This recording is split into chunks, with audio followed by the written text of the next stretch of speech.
tell you, like, when we first met, I mean, I knew that we got along instantly when we met, but the moment I realized that you were hilarious was you told me about a haircut you got. You didn't like the haircut, and it was like kind of a mean joke, but also like so roundabout that it wasn't overtly mean, because you said that they gave you like this bowl cut kind of thing with bangs. You said they turned you loose looking like you needed staff.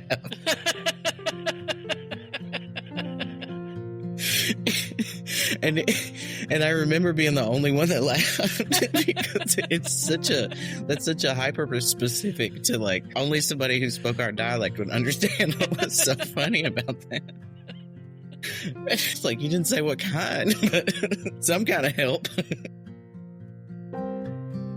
Welcome back to Queernecks, the show about the complexities of being a queer, rural, central Appalachian hill and holler folk.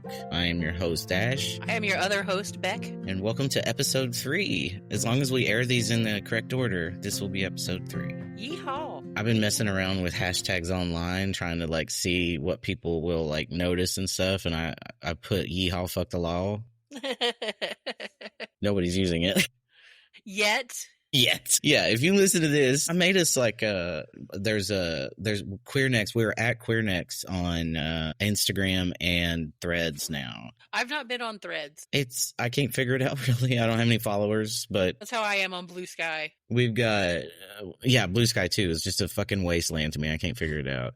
But if you're in the digitals, look us up on Instagram and Threads and give us a follow, and let's get the hashtag yeehaw fuck the law going. Yeehaw fuck the law. I found one topic on there, rednecks for Kamala, and I was like, okay, how active is this bunch lately? Well, you know, the Democrats in Southern Ohio, where I grew up, are pretty active, and now the Republicans as well. But my dad, my biological father, was a Democrat, and he always had signs in the yard and all that kind of stuff. Yeah, my dad has been a Republican since he could register, but, you know, he's so old that back then, a lot of people don't know how recent the party shift was. Right. This is not apologism for what the hell Republicans are now. Fuck contemporary Republicans, but the party shift is actually as recent as like the late 60s, early 70s. It was kind of Nixon that did that. And my dad registered to vote before then. And so he registered Republican because Republicans were the progressives. Republicans were the anti-racists, right? In the South especially, what you call it? The opposite of segregation. The anti-segregationists? Yeah, I guess that, yeah. That's what they were. And so growing up with him, like by the time I came along, Republicans already were well on their way to being what they are now. And I just couldn't understand it because I knew him and I was like, what are you doing? And for a minute there, he was on his way down that alt-right pipeline. And that was, I come from a generally don't ask, don't tell family. We didn't talk about religion. We don't really debate ideologies, but during that time, that was when we fit the most during that time, because I was like, I have to know what's happening here because this is not you, and I'm not sure I can get you back from this. And this was during, you know, the Occupy Wall Street stuff. This was during like really early days of Black Lives Matter, when those movements first began to emerge on the like national media stage, and the shit he was watching Fox News and everything, and I was like, this is not going to happen. My dad was on the road to that kind of thing. After he retired from the bingo, he went back to truck driving. This is my adopted father. And he started hanging out with a lot of guys who were not big on education, we'll put it that way. And he started getting some funny ideas about things. And one was not getting the COVID shot. And I don't think he was watching Fox News, but he was certainly parroting some talking points from there. And that only happened around the time my mom died. That's when he started getting really bad about that. So the last year of his life. Looking for community, probably. Maybe. Yeah, and my dad worked in a really conservative space at the railroad. It was a scary time, and of course I was also in the back of my mind, I was like, you're never, ever going to love me when you find out what's going on in here, because I hadn't come out yet. And I was trying to put it off. I was trying to put all this off until after they died, basically, even though fucking Melungeons live forever. I was going to be 70 years old transitioning. Because dad was 70 dad was over 70 when his dad died. His mom's still alive. Wow. Yeah. I'm in my 40s and don't have any of my parents left or grandparents. I have one aunt left of the generation that came before me. I have one aunt left. Luckily, I mean, it was a rough, like probably 10 years of me chipping away at this. But then the things that went into him having to deal with my transition, and also understanding or listening more about the experiences of others in general, understanding me through my commitments and my sister through her commitments and her friends who she's friends with, who I'm friends with. I think he was able to see that like the ideals that he once had shifted to a place that he hadn't gone with them. Trump shit came around and he was like, there ain't no fucking way. I'm a Democrat now. My parents voted for Obama. Yeah. Through it all, that, you know what I mean? They even went to like Obama rallies and things. Mm-hmm. When I was cleaning out their house, I found a whole big folder full of Obama merchandise that she had kept because she thought it would be valuable. It was right with her Elvis collection.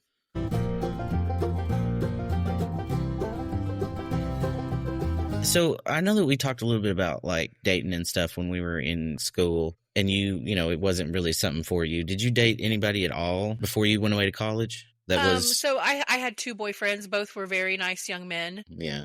That I was a whirlwind of issues, basically. One kid, he was so sweet. I remember one thing about him. He ran home from baseball practice one night so that he could call me before he had to go to bed. It was so sweet. And then my other boyfriend stole my car one time, and I was like, nope, can't be having this. I went away to college and was kind of, like I said, asexual.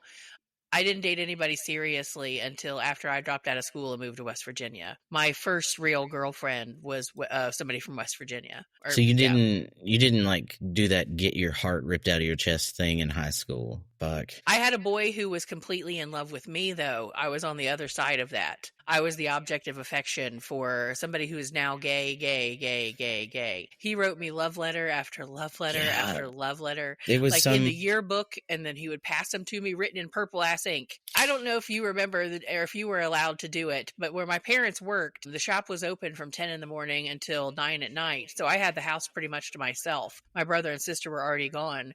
So I could spend as much time as I wanted on the phone.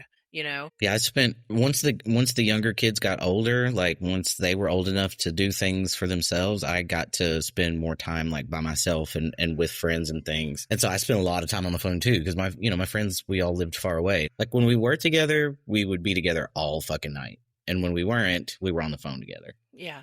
I was on the phone so much that my mom got me my own line so that she could use the phone when she was home. After we lived in the trailer park for a while, when I was about 11 or 12, we moved up on this mountainside. Nobody told us the truth about what happened, but all of a sudden we didn't have anywhere to live. Mom and Dad had this, they found this place in Tannery Holler that we slept on the floor for a couple of months, and it was pretty nasty. That was the first fist fight I got into. Me and David got in a fist fight. I think we were just so stressed out about being homeless and not knowing what the fuck was going on. But then we moved up on this mountainside. It was a coal mine and a quarry, and that's where we lived until like we moved to Kentucky. That was actually on Jellicoe Mountain, and so there wasn't a phone line, but there was a telephone pole right outside. So he ran a line right outside to it, and I was on the phone one night during a storm, got struck by fucking lightning. Wow. Because it didn't ground.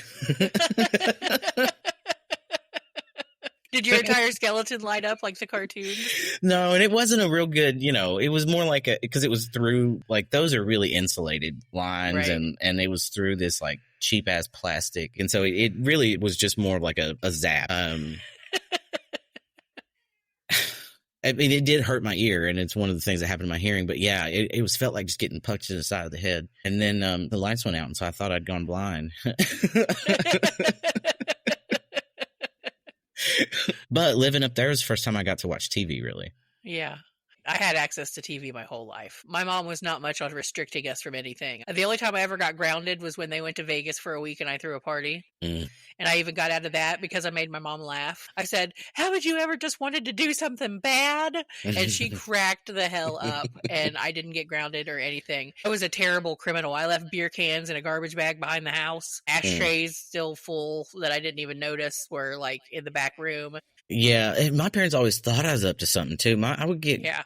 God damn. Just all the time my mom is on to me about something. I was like, I am the captain of the fucking academic team. And I had a brother who was into everything, and he got suspended and all that kind of stuff. So I came after him. Should we choose a topic before we just keep on random talking? Yeah. Let's see what we get. All right. Let's do it. I'm going to spin now. We're going. Oh God, I forgot I put this one on here. We got winter. You want to talk about winter in the hills?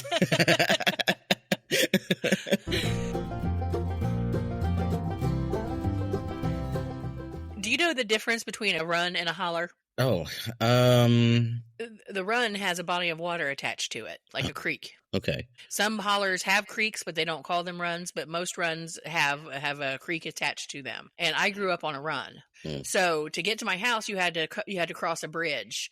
Before my dad died, he replaced the bridge because it fell in. It was about 10 feet off the ground, and there was a pretty good creek running underneath it that eventually ran into the Scioto River. But my dad replaced it with an old diesel truck scale. So you'd go over and go clang, clang, clang, clang. And then it was a gravel driveway, and you had to go up a hill and make a sharp turn to the left at the top of the hill. And these are Appalachian foothills, right? So when it would get cold and then it would warm up, that water would come down the hill and it would accumulate ice at the top of that hill. So you would cross the bridge and try to go up the hill, and unless you had four-wheel drive, you were going nowhere except into the bushes or into the creek, you know? And it gets worse every time you try too, because like the wheels like shine up that ice a little bit. And I assure you, my parents did not get a four-wheel drive until after I moved away. So I've walked that hill maybe 1,000 times in my life, and I hated snow for a long time because of it. I fell on my ass so many times and trying to cross the hill. It was a mess. One time, my best friend, she drove a little brown Chevette. We called it the Bean. It was like a 1989 Chevette, and we were trying to come up the hill, and she tried it, and she went up and she started sliding backwards, and she went off the hill a little bit. My dad called a couple of his like nephews and his buddies and stuff, and they came up and carried her car across that bridge so that she could get out of there and go home. I always say this: where there's a redneck, there's a way. Yep. There's not plows, right? Nobody plows the roads. My dad had finally purchased a side-by-side that had a plow on it. Yeah, like if it gets done, then it's because a person did it, not the city. Hell no. Because even if they did, like the roads are not flat enough to plow. The difference between whether or not winter is any fun is entirely dependent on where you live. Like in the trailer park, winter was pretty great, because it was flat and we didn't have to go very far to find places to play in the snow and in the snow drifts. We'd make little sleds and put the younger kids in them and just tow them around. They thought it was great. On the mountainside, just like you were saying, it was a corkscrew up it. So we didn't have a driveway or a road to go up there. You know how mountaintop removal mining will create steps, but it was kind of inexpertly done mining, and so it was really irregular. And so here we are trying to get. My dad had the Ford Aerostar and a 1965, I think, Ford F100. So anytime we go grocery shopping, it took 50 fucking trips. Yeah. The van wouldn't make it up the hill, so we'd have to park it at the bottom of the mountain. Yep. That's exactly what we would have to do, and walk our asses up that hill back up to the trailer. Carrying like your body weight. They didn't even buy a sled or any of that shit. No. Like, couldn't you have at least bought a sled so they could pile the groceries? Like, every time it snowed, we had to walk up. Oh, not a fan myself. Trauma. And one time I was trying to turn into the holler. I was like going from like the main highway that leads it to the holler. I was turning from the highway into the big run, and it was snowing, and I was in my Geo Metro, and my car skidded kind of sideways. So I opened my door and tried to push it. And when I did, I kind of fell under my car and I almost ran myself over with a Geo Metro. That thing had some little quirks, like you'd go to press I don't know if you remember, but the buttons for like, and they would fly off. They would fly across the car. You push one and the other one goes flying. Or the headlight were like cross-eyed, like one of them would go up and down. But if you used I learned this, if you used either a lipstick case or a pack of an empty cigarette pack rolled up, and you stuck it under the headlight, it would stay up pretty much where it was supposed to be. So I forever had a cigarette pack hanging out of the front of my car. First one I had, that 1991, it was a tank. I hit a deer with it, and one little like scallop dent in the side of where the headlight was, and that was it. Wow. Yeah, I was like, that car actually, it was still running a car. It had 350,000 miles on it when I sold it for $500. Yeah. My Malibu I got it with 800 miles. I sold it with 200,000 on it. Yeah. Did y'all get out of school whenever it snowed? It really depended how much snow we got. If it was just a dusting, usually not. If it was more than a dusting, usually so, because the buses had to run up the hollers. Mm-hmm. Yeah, you get up at like 4 a.m. and be watching that scroll at the bottom of the TV and see if your school was on it. Yeah. And I went to Valley, so I was all the way at the end. No matter what, there was some kids that weren't going to come to school. Is there that one winter that all the old folks still talked about when you were growing up? 1993. That was ours too. Was it March? April. Ours was March. Ours was April of 93. No, it was March. You're right. It was March of 93. Yeah. Yep. The snow was, it started snowing one day and never quit for days. Yeah. And that was the first time that I'd ever seen anything like that. They canceled school in the middle of the day and sent us home. And it was still kind of sunshiny. And so the kids, we were all like, what's going on? And they're like, get on your bus, you got to get home. And then the snow started. And it was the weirdest snow because, I mean, it wasn't hot outside, but March in Southeast Tennessee is pretty warm by then. So it had been, 50, 60 degrees, and it starts hammering down snow, and it wasn't sticking to the ground or anything. And so I just remember like that being my first introduction to how weird weather can be. Yeah. And I stayed the night at my friend's house, the only friend I had when I was in school. And I got stuck there for a week. When I lived in West Virginia, I lived with my best friend for a while up the side of this hill. It's one of the largest hills in Huntington, West Virginia. It was called Sky Oak Drive, right? It was way up there. And we had an ice storm happen, and I had to go to work, and there was no way I could get up that hill. So I ended up at my girlfriend's house at the time. That's when I got my phone number. I got it because of the snowstorm. I didn't know whether we would be having work or not. But when I was adjuncting in Portsmouth, one of the students emailed me. They couldn't come to class for 2 days because of the flooding. They had a creek that crossed their road, and because it was so swollen, they couldn't actually get across it. So yeah, Eastern Kentucky was pretty much gone from that. Yeah. It's something people deal with all the time down there. I notice out here, I'm in Minnesota, right? And, Minnesota is beastly. The winters are beastly. Like, they're fucking cold. But the snow ain't shit. Like, yeah, it's deep, It gets too cold to snow, I think. Nah, I don't think that's a thing. That's a thing where we're from because of the way the atmosphere is there. But here, humidity isn't as important a factor as it is down there. It can snow at any fucking temperature. It was -18, snowing up a storm. But it's just snow. I don't know if that makes sense. It doesn't. Like, you either can or can get through it, right? It can't sneak up on you. You can't be confused about what it's like outside. And so I'm trying to explain to these folks, like, why ice is worse than snow. Like, why ice is a killer. Right. Because you can't always see it. It will take a tree down on top of you, and you won't see it coming. That storm is why my dad had a generator installed in the house. Mm-hmm. Where we lived, it was all conifers because wherever there's mining, they take out the old growth forests and they replace it with like pine and stuff like that. Well, pine is a very moist tree, and when it freezes, it explodes. And so you be walking along and not know it, and there's a fucking bomb next to you. And oh wow, have you ever been near a tree when it's gone, like when it's exploded? No. When they call it popping, or like just pines popping, and you can find videos of it and stuff on YouTube. It'll freeze on the outside, and then the what's it called, resin, sap and stuff, like on the inside, it will also freeze until the tree just flies apart. It's crazy. And then it falls down and takes out whatever's below it. I mean, I've known people who were killed by trees that just came down because of ice. The problem, like, every time it rained, my mom's phone would go out. Mm-hmm. Better hope nothing happened. Yeah. Yeah, for real. My cell phone didn't work up on that hill until like 10 years ago. I had a beeper in high school, and it wasn't working. It didn't matter if I had it or not because I couldn't get the signal up on the hill. Most useless beeper is country kids, I guess. The holler that my mom grew up in, Woodbine Holler, had one of those party lines. Same with my mom. Yeah. Got to check if somebody else is on it or whatever. I can't imagine just having everybody in the neighborhood able to pick up and hear what you were saying.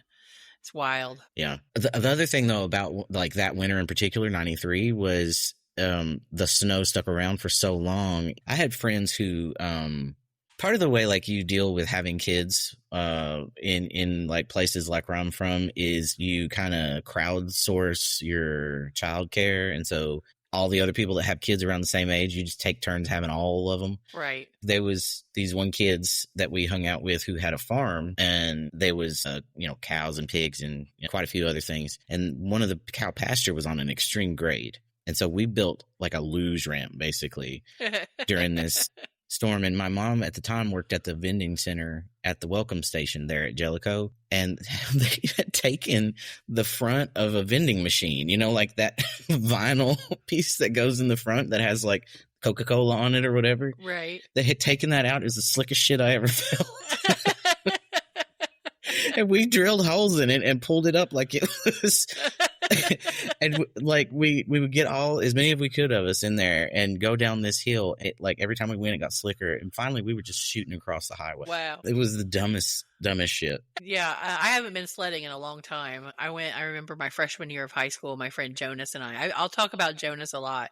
He was a big part of my childhood. But I was in a phase where I had a crush on him, right? And he was so gay. He was so gay, so young. And my mom was like, Becky. But we were like best friends. And that's what the attraction was, that we were both gay and he was my best friend. But we went sledding, and I remember him singing Whitney Houston's "I Will Always Love You" to me. It was up this giant hill. It was one of my cousins, my dad's cousins. Yeah, we had tractor tire tubes that when you blow those up, we could fit like all 15 of the kids on them at once. Wow. Yeah. So there's a video actually. Somebody like borrowed a video camera and come and was like shooting video of us doing all this dumb shit.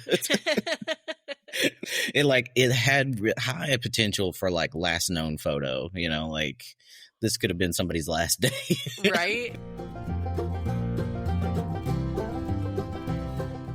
The other thing about winter is like nobody ever is prepared for it. Like it comes every year, and every year you're like, it's cold outside. And nobody's got a fucking coat. Nobody's got boots. Nobody's got gloves. Nobody's propane tank is filled. No. Something that I had to deal with even as I moved back there last year. The rule was at this company that they wouldn't give you propane on credit unless your name was on the deed of the house. How that was any of their fucking business, I will never know, but apparently it was. My water bill was still in my grandfather's name, and he died in 1998. Like, it's ridiculous to get utilities and things in your name out there. But so you had to pay up front, and the minimum they would do was 300 gallons. So you would have to pay at $1.69 a gallon or whatever it was. Yeah. So it plus a $75 service fee. So it would be well over $600 every time you needed gas, which would be about every other month. It was kerosene heaters for us. So, because we lived in the trailers. Yeah. And so we would get up in the morning and Mom would turn the kerosene heater on. We would wait until we heard that sound of it burning. And then we would go and all of us take all our clothes and we would sit in front of it and be putting our clothes on because we were so fucking cold. My sister would keep a kerosene heater in our bedroom, and God, I would sweat. She liked it so hot when she said that. I think that's one of the reasons to this day I can't sleep without a fan in a cool room, because she put me through torture sleeping in that hot ass room. It was insulated. They had put shag carpet on the walls as decoration. Lord. It was super insulated in there. It was ridiculous. Yeah. But no, the propane was in the trailer. They had hooked up the trailer to have propane. Yeah, I'm sure that's a thing you can do. Yeah. It's just nobody did it for where we lived. Yeah. Actually, I don't recall seeing a lot of propane down in Jellicoe, even though that was one of the things mined there. Most people, like my papa, had a wood burning stove, and he was a fucking coal miner. I love the smell of that wood burning stove, though, especially in the wintertime. Like the smells associated with winter in my childhood home, I'm never going to experience anything like that again. There will never be anything that comes close to the smell of winter. Doesn't that break your heart? Yeah. And you didn't even appreciate it back then. I mean, I do recall enjoying it, especially because each place had its own smell, its own like sense profile. But I don't think I certainly didn't have a concept that one day I would have to miss it. Right. That it would be tied up with other things that I miss. Like the smell of Christmas was also the smell of Granny and Papa. Right. My mom's people, they die pretty young, especially the men. Like all of my uncles are dead and have been for decades. So my grandparents on her side died when I was pretty young. And I just remember like this realization that year that I wouldn't have Christmas, because Christmas there was always just a delight, because that's the only side I had cousins on. Right. And cousins are like siblings. I have 41 first cousins. I was trying to count mine up on the way home. So there's 44 of us total, if you include the three of us, my brother and sister and me. Yeah, there were 44 grandkids between my two grandparents, or my two sets of grandparents. My mom had 6 siblings, and they all but one had kids, but my dad's brother didn't have any kids. Besides two cousins that I have that are developmentally delayed, there was Billy who passed away and my cousin Ashley. I am the only other of those 41 that has not had children. Literally all of my other cousins have had kids at this point. So they're all heteros. Yeah. I'm definitely the family gay. Yeah. For sure. I swear to God, I don't know about that though, because I feel like it's always like there's one that's just the one that comes out. Well, my cousin, I won't say her name, but her son is into theater and blah, blah, blah. And he is definitely gay. He is definitely queer. He's creative. Yeah. I had an Aunt Pat that I am pretty sure, because she was not my aunt. Yeah. And she rocked that like softball dyke mullet, you know, like that Mississippi waterfall. Yep. And she hung around my mom an awful lot.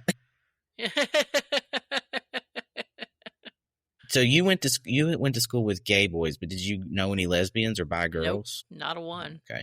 So it came out later that there were a couple of people that were quote unquote bi. All of them ended up in hetero facing marriages. Mm-hmm. So yeah, that's pretty normal where I'm from too. Yeah. Well, because we was talking about dating earlier. I actually did date quite a lot. I had a lot of queer relationships before I graduated high school. And thinking back on that, like that's kind of cool and unusual considering how often being queer where I'm from was hell on earth. Like there were times when I really did get to have like experiences. Yeah. A lot of car sex, a lot of like sex in the woods. That stuff happened to me when I moved to West Virginia. Yeah. That's when my romantic life happened. I just didn't do a lot of that. Well, and like I said too, my school was full of lesbians. Yeah.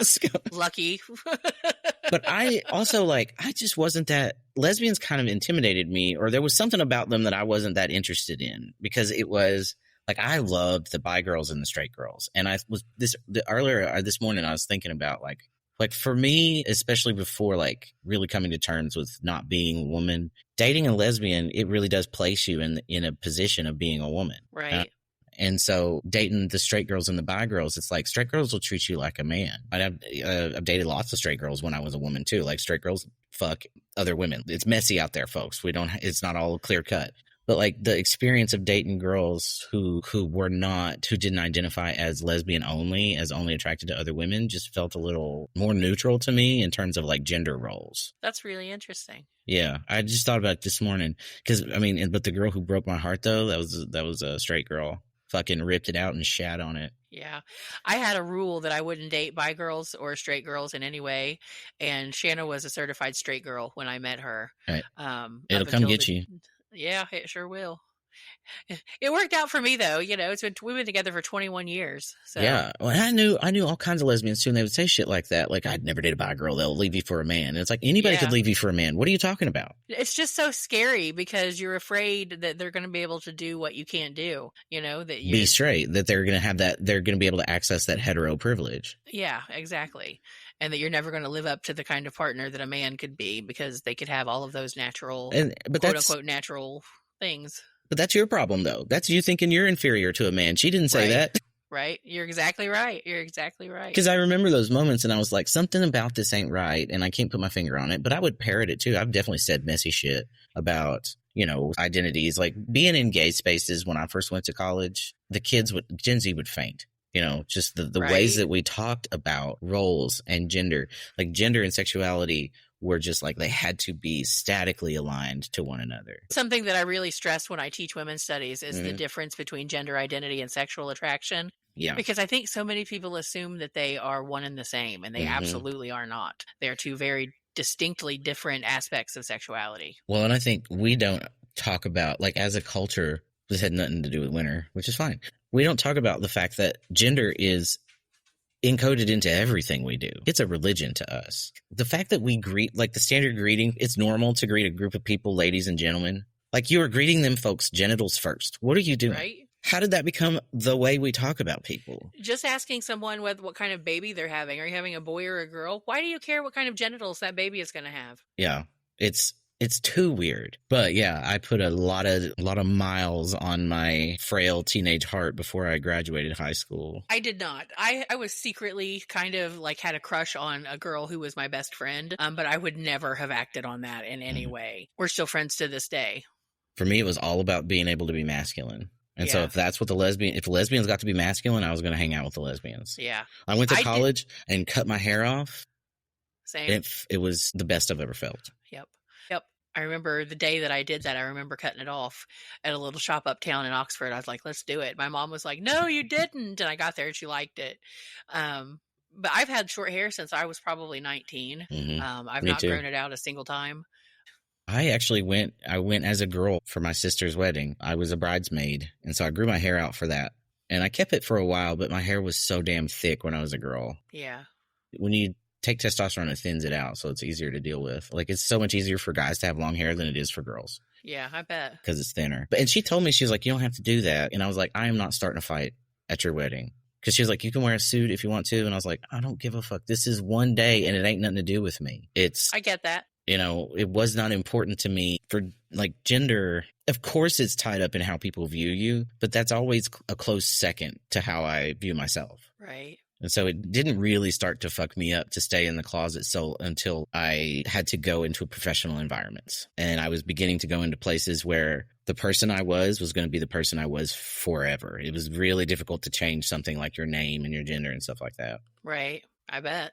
And people don't think about how difficult that is. They're like, oh yeah, they did it so they could win sports. I assure you, there's not a trans person out there who's going through all of those trials simply to win a ball game, you know? I had at a university that I worked at in late 2010s, we had the first NC2A Division I trans woman athlete. And so we had to go through all of those, like myself, her coach, we had to get with the NC2A like committee on like Title IX and literally write the bylaws on trans people in sports. And they were rigorous. They were people acting like it was super easy back then. Those laws we wrote were still pretty strict because you can't simply like say I'm a woman and compete against other women. She had to do hormone replacement therapy for at least 12 months. She had to get her testosterone count how to be down in what would be considered the normal range for a cisgender woman. Imagine if all of your athletic training was with a particular body and that body radically changes. By the time she got to competition, she got fucking blown out of the water. Right. She lost, but she didn't care. She was like, I got to swim and I got to swim as myself. That's amazing. Yeah. And then it wasn't even 3 years later, Leah Thomas comes along and she has actually trained as herself and has become a top tier athlete through training, not because she was trans. Right. And then they scrapped the ones we wrote and changed it now. So it's impossible for any trans person to compete in the collegiate level. That's crazy sad. Yeah. It's 3 years of HRT now. Wow. That leaves no eligibility. Right. Unless you start in high school. And then they made that illegal. Right. Because kids can't, whatever. This ain't a political podcast. Right. Any final thoughts on winter? The blizzard of 93 is a fixed point in time.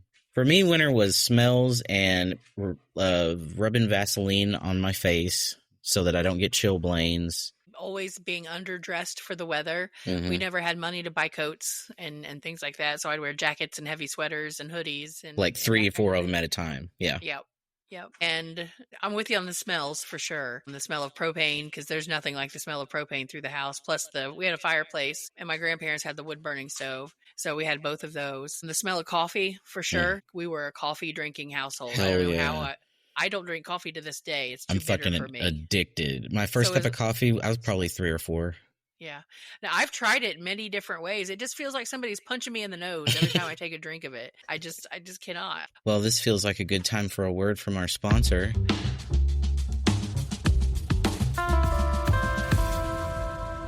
This week's episode is sponsored by Plastic Grocery Bag, full of other plastic bags under the sink.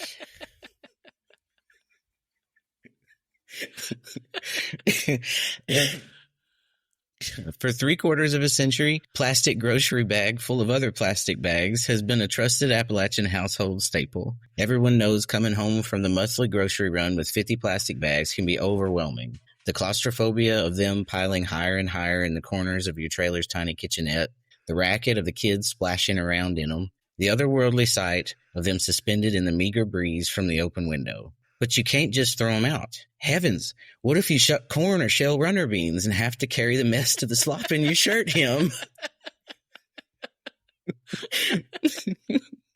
What if you get caught in the rain at the hairdresser's and don't have one stuffed in your pocketbook? What if it snows and you don't have any to wrap around the kids' feet inside their tennis shoes before they go out to play? You were raised better than to throw out useful items.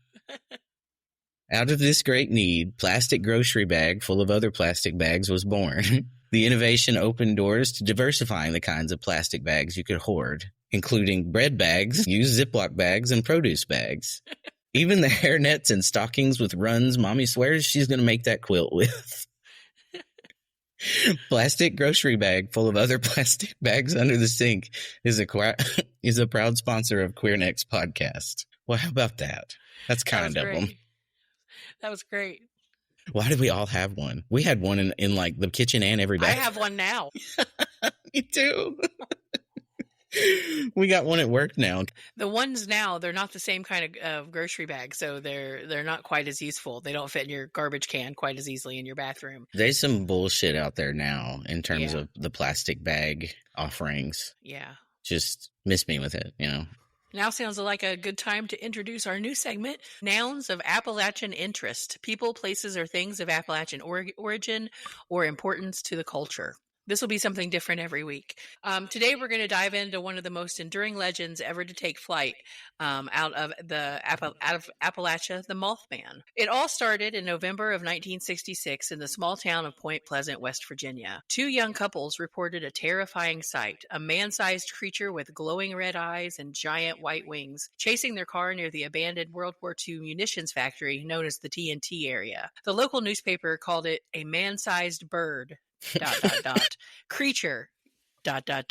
something. And just like that, the legend of Mothman was born. Over the next year, dozens of sightings poured in. Some described a bird, others swore it was more human than animal, and some claimed glowing red eyes. Others blamed it for things like buzzing television sets or even missing pets. Explanations ranged from out-of-the-place sandhill cranes to snowy owls, and even a few pranksters with helium balloons. But believers saw something more, an omen. On December 15th, 1967, tragedy struck. The Silver Bridge, connecting Point Pleasant, West Virginia to Gallipolis, Ohio, collapsed, killing 46 people. They were thrown into the river. The whole bridge collapsed. In the wake of the disaster, stories linking the Mothman to the collapse gained momentum. Had his presence been a warning or a premonition? The legend only grew from there. In 1975, journalist John Keel published The Mothman Prophecies, which linked the sightings of Mothman to UFOs, to paranormal phenomenon, and even government conspiracies. The book became a 2002 movie starring Richard Gere and a pop culture phenomenon. Today, the Mothman is more than a mystery. He's a symbol of Appalachian weirdness and wonder. Point Pleasant holds the annual Mothman Festival that draws thousands of spectators. There's a 12-foot statue downtown, which, if you've ever seen it, it has what they call the shiny hiney on the behind of it. It's great. It's huge and has glowing red eyes. It also has a dedicated museum and a pancake eating contest in the Mothman's honor. From trading cards to video games like Fallout 76, the Mothman is everywhere. But whether you think the Mothman is a misidentified bird, a supernatural being, or something in between, one thing is for sure. His story has taken a root deep in Appalachian soil. And maybe that's what makes legends like this endure. They speak to the mystery in the mountains and the power of community to turn fear into folklore. A lot of cryptids from the hills, actually. I mean, maybe I'm sure that makes sense, but just this last week, I live in northern Ohio, and it's near Michigan. And one of the dispensaries up here, somebody said that there was a Bigfoot sighting near Monroe, Michigan, and one of the dispensaries is giving out free pre-rolls if you bring proof of Bigfoot into the store. I'm half tempted to go get like a gorilla suit and make Shannon take some pictures. Shit, a pre-roll's a pre-roll. Damn. If you do, please, like, report back. That is some dumb shit I would do. Oh, man. Dumb shit. I mean, that's kind of the redneck way. And so a lot of it is going back to what we said last time. It's just making fun where there might not be some already. Like, do you ever get the Planet Fitness text messages saying, come join our thing? Mm-mm. Somehow they got my phone number, and I am not a Planet Fitness kind of gal. And so I reported back one time. I responded. I said, no, thanks. I've decided to stay fat. And they were like, oh, well, okay, if you change your mind. They totally didn't get the joke whatsoever. If you change your mind about being fat. Somebody was like, I ain't get paid enough for this. I love moments like that, being that person. I used to work for one of those cold call farms. People would say all kind of shit. I'd call him. So one guy, he said, I'd said his name or something like that. He said, nope, I'm just here to rob the place. It's like, okay. And sometimes people would pretend to be having sex. Like the company that I did cold calling for was MCI WorldCom, selling long distance, to age myself here. I watched a documentary about them and like what a shit show they were recently. I got in trouble. I knew it was not for me because I got in trouble for being able to call way too long because you were supposed to be personable with them, and I'm a talker, right? Yeah, So I can't imagine somebody trying to tell you not to talk, not to spin a yarn on the phone. I remember I talked to some lady. She was like the governor's niece or something in South Carolina, something random like that. And we talked for like an hour. And they were like clicking on the clipboard, be like, are you going to get off the call? And I would just be like, yeah. When I worked at Amazon, I actually made a friend with a lady. We just really hit it off on the phone. Because I worked for Amazon.com's customer service for 4 years. And this lady called in and I helped her with her problem. And she was like, you know what? You should email me one of these days. So I let it percolate for a couple of weeks and I finally emailed her and we became friends. She ended up being a crazy shit show of a lady. She lived in Columbus and they drove by my house in Cincinnati. So no, thank you. Why do you get all the stalkers? I don't know. I if it's weird and can happen, it will absolutely happen to me. Yeah, same. One time I wrecked my car. I was the last car in a 5-car pileup. Don't do that either. 0 stars. Do not recommend. And so they published the information about the wreck in one of the guys' hometowns, which was Paducah, Kentucky. And the paper for Paducah goes into the Western Regional Jail. And I started getting letters because they put my whole name, my age, and my address in the newspaper. And so I started getting these letters from these guys, handwritten, things like, please excuse my handwriting. I'm in the hole right now. What the fuck? Yeah, I moved. It scared me so much I moved. You should have sued them. It was right there in the I figure it was a freedom of information thing. Well, when you was wanting to get off the phone with somebody, did you ever go, well, let me let you go? Yeah. It's great, right? You're like, yep. Are you ready? Well, this has been another bizarre episode of Queernecks. Stay with us. We will get a format going eventually. We may, and it might not matter. That's not why you're here anyway. You're here because we've lived weird lives and we talk about them. And we are glad that you're here. Yes, we are. Follow us on wherever it was I said we are, Threads and Instagram. What's the hashtag they're supposed to use? Hashtag yeehaw, fuck the law. Yeehaw, fuck the law. And subscribe, please, so that we can get some more listeners. Yes. All right. Say hi to your mom and them. Bye.